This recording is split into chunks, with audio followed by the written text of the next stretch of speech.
Here's how admissions officers pick kids. And it's the same way that top companies pick kids. USC and Google are both top places to go. Beautiful campus. They're ranked best workplaces, best colleges. And the reason I bring this up is because I want to transcend that this is only about college admissions. Everything that I've done in College Zoom, everything that you're about to do in college admissions, your process is really the psychology of why people accept other people and how to get ahead in life. And if you can understand how that works in college admissions, you can get your dream job wherever that is you may be. So let's talk about diversity, because someone else asked about that earlier before we started. A lot of people think that if you're diverse, you're going to add something to a college.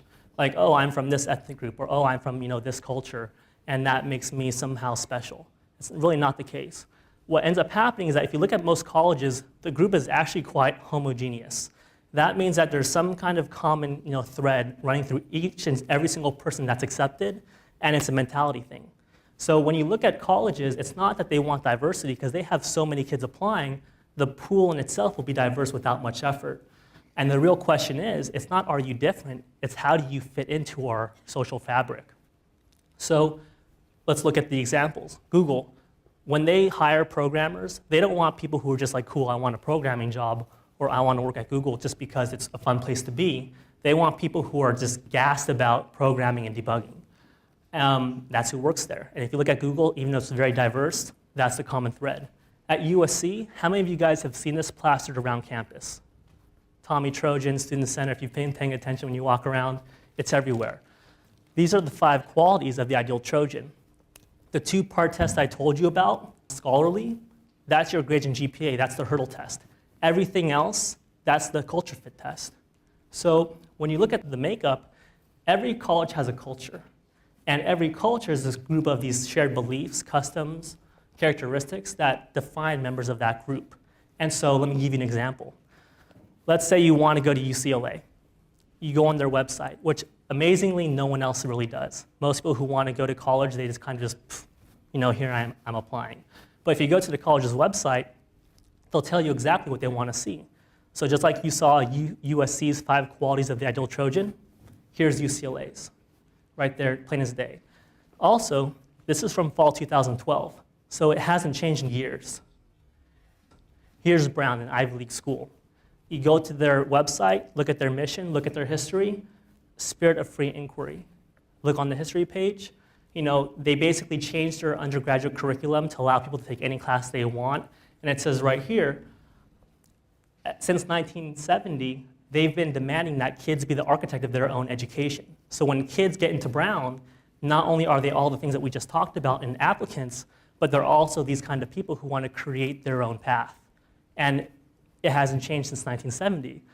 So the main thing I want to convey to you is that next time you hear a college counselor tell you that you should hire me because I know what the trend is in college admissions, or I know what's hot this year and what's not, the truth is, it doesn't change. Cultures don't change that fast, and what colleges look for are basically successful people, and that never goes out of style. So now you're probably thinking, wow, that sounds like me. I could go to Brown, I could go to UCLA. Problem is everyone else is thinking that too. And the reason this happens is because all the colleges want successful people, and everyone who pretty much wants to go to colleges has some thread of successful in them. So of course you're going to all feel like, okay, I can go to Brown. But the problem is only 1 out of 20 applicants is accepted. So what exactly is happening? So here's the culture fit test. You have to show why you as a person are a stronger embodiment of all the things that your college looks for, more so than the other applicants who are applying. Now, how do you do this? Like I mentioned before, think of that track and field event, the sandbox. You want to go from being a weak embodiment to a strong embodiment. If you're a weak embodiment, you're not competitive. If you're a strong embodiment, you are competitive. Now, sometimes you might have a kid who's a strong embodiment and he still gets rejected. Why does that happen? Because most people, when they create their application, they do this one thing. And here's what happens. You create an application, and when you put like ASB president or Boy Scouts or whatever it is that you did, you intrinsically recall every single memory and every single detail when you associate with that word. That's why sometimes you hear admissions officers say that if you were in Boy Scouts and I was in Boy Scouts, then somehow I'm going to give you a leg up in the process. And it sounds like nepotism, it sounds like it's an unfair advantage, but there's a psychological reason that happens. That's because if I was in Boy Scouts, I understand every single thing that a Boy Scout has to do. So if you're a Boy Scout, I see Boy Scouts, you don't have to tell me anything, I pretty much already know. The problem is that if you're not in Boy Scouts, I have no idea what you're doing. So even though you thought you were competitive and that you know in real life you were a strong fit in your application, that's all I have to go on. So if I'm not a ballerina, if I'm not an ice skater, if I'm not a race car driver, if I didn't start my own swimming company, I have no idea what you did. And so if I don't know it, it goes over my head. I'm not pulling out Wikipedia to figure out your life story. And so this culture fit test, turn it on its side. And what ends up happening is it's not about just strong or weak embodiments. It's really how high did you raise the bar above what the average person would do minimally in your same experience or position. And when you do that, that's what you do in the activity sheet. So let me give you guys an example. So in the activity sheet, whether it's for the UC app, the Common App, you get 2 lines. First line is your position and your leadership. What was the activity that you did? The second line is your details, honors, whatever you want to add. Now, most people will read these 2 positions and they'll say, cool, I was a camp counselor and I co-organized events and activities. And they'll say, well, that's all the space I had, right? Well, not quite. If you look at the activity sheet, when it prints out, it looks like that. And what ends up happening is that you've got a whole bunch of wasted space you could have utilized. And here's one tip. Don't follow the directions exactly in the application, because a lot of times directions look completely different when they're printed out than when you input them. And so if you were to create an activity that went beyond this, you would have never done it because it didn't tell you to do that. So if you have this activity, here's the problem. There's no way to tell, did this guy do the bare minimum? Was he a top contributor? What exactly did he do that makes him more deserving? Now, the way you should do your activity is like this. Line 1, camp counselor, co-organized events and activities. What you just did was take what that previous person did in 2 lines, and you just said it with 1. Next, you tell them what you actually did to go above and beyond.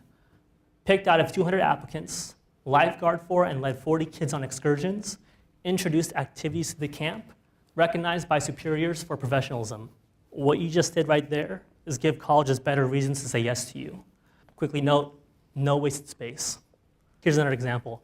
A kid will write this down and they'll say, okay, cool, I'm president of Model UN. So I coached my team on position papers and public speaking, and I got my principal's honor and leadership award. Now here's the problem. At your high schools that you guys come from, some kids are in ASB, or the biggest group on campus with size and prestige. Other kids are starting their own thing with maybe 1 or 2 members at most. Maybe they're the only person. Most people will join top activities like ASB president and be like, oh, I'm ASB and look at me, I'm gonna get into my top choice college. And everyone anticipates that, because what they do is they take all the attributes of ASB and they project it onto that person. So when it comes to your activities, here's what happens. You can't take credit for the prestige of your organization because you inherited that. That's really not yours. Someone else came before you and they gave that to you. So what colleges say is that what have you done from your starting point? No matter who you all start somewhere. So when you measure that difference and you figure out how big is that gap, that's what you're judged on. That's why people can be in ASB and get rejected. That's why a kid can start his own club, wear 5 different hats, and get accepted. So this is what we ended up doing. We just added a few more points.